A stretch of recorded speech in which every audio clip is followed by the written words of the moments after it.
ಒಬ್ಬ ವಿದ್ಯಾರ್ಥಿನಿ ಈ ರೀತಿಯಾಗಿ ಅನುಮಾನಾಸ್ಪದ ಸ್ಥಿತಿಯಲ್ಲಿ ಹೆಣವಾಗಿದ್ದಾಳೆ, ಸಾವನ್ನು ಅಪ್ಪಿದ್ದಾಳೆ. ಯಾವಾಗ ಈ ಹಿಂದೆ ಒಬ್ಬ ವಿದ್ಯಾರ್ಥಿನಿ ಸಾವನ್ನಪ್ಪಿದ್ಲು, ಅದೇ ಸ್ಪಾಟಲ್ಲಿ ಸಾವನ್ನು ಅಪ್ಪಿದ್ದಾಳೆ. ಅಂಥ ಸ್ಥಳದಲ್ಲೇ ಈ ವಿದ್ಯಾರ್ಥಿನಿ ಕೂಡ ಸಾವನ್ನು ಅಪ್ಪಿರುವಂಥದ್ದು. ಕಳೆದ ವರ್ಷ ಈ ಘಟನೆ ಆಗಿದೆ, ಈ ವರ್ಷ ಇನ್ನೊಂದು ಘಟನೆ ಆಗಿದೆ.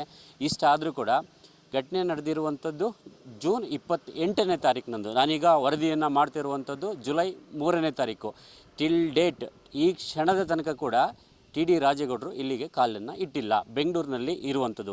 ನೀವು ನೋಡ್ತಿರ್ಬೋದು, ಕಳೆದ 2-3 ದಿನಗಳಿಂದ ಅವರು ಯಾರು ಸುರ್ಜೇವಾಲಾ ಅಂತ ಬಂದಿದ್ದಾರೆ, ಅವರನ್ನು ಮೀಟ್ ಮಾಡೋದು, ಭೇಟಿಯಾಗೋದು, ಇಂಥ ಒಂದು ಕಾರ್ಯಕ್ರಮಗಳಲ್ಲಿ ಬ್ಯುಸಿಯಾಗಿದ್ದಾರೆ ಹೊರತಾಗಿ ತನ್ನ ಕ್ಷೇತ್ರದಲ್ಲಿ ಈ ರೀತಿಯಾಗಿ ಒಂದು ಬಡ ಮಗಳು ಸತ್ತೋಗಿದ್ದಾಳೆ, ಅವಳಿಗೆ ಈ ರೀತಿಯಾಗಿ ನಿಗೂಢ ರೀತಿಯಲ್ಲಿ ಸಾವನ್ನು ಅಪ್ಪಿದ್ದಾಳೆ, ಆ ಸಾವಿಗೆ ನ್ಯಾಯ ಕೊಡಿಸ್ಬೇಕು, ಏನಾಗಿದೆ ಅನ್ನುವಂಥ ನೋಡಬೇಕು ಅನ್ನುವಂಥ ನಿಟ್ಟಿನಲ್ಲಿ ಒಂದು ಚೂರು ಕೂಡ ಯೋಚನೆ ಇಲ್ಲದಂತೆ ಒಬ್ಬ ಜನಪ್ರತಿನಿಧಿ ಇರುವಂಥದ್ದು ನಿಜಕ್ಕೂ ಕೂಡ ನಾಚಿಕೆಗೇಡಿನ ಸಂಗತಿ ಅಂತ ಹೇಳಿದರೆ ತಪ್ಪಾಗಲಿಕ್ಕಿಲ್ಲ.